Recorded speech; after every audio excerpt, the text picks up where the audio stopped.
Following the fires of New Year's Eve 2020, we received in excess of 150 millimetres of rain in several widespread torrential downpour thunderstorms. This seemed to be the outcome here.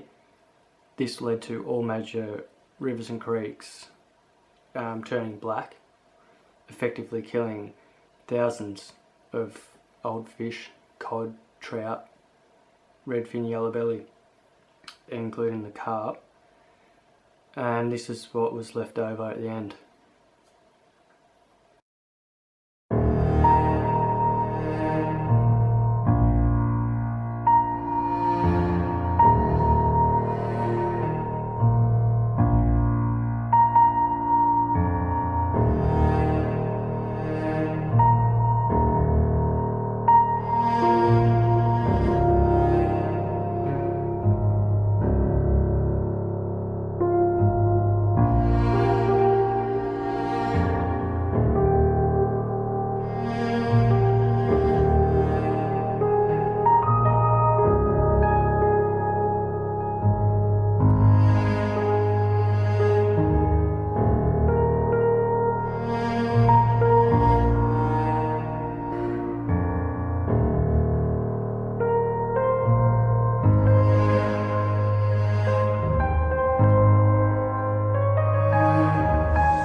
This is the current state of the rivers today.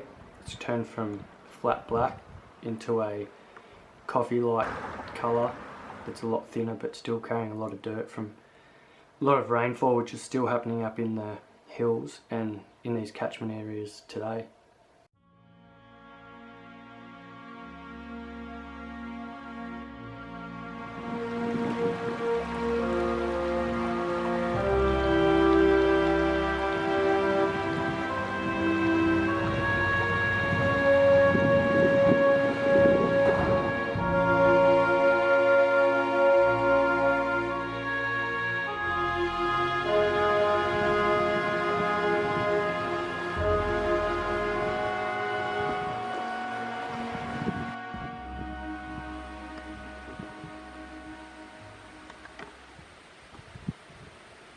This kind of stuff's going to keep going on all through winter.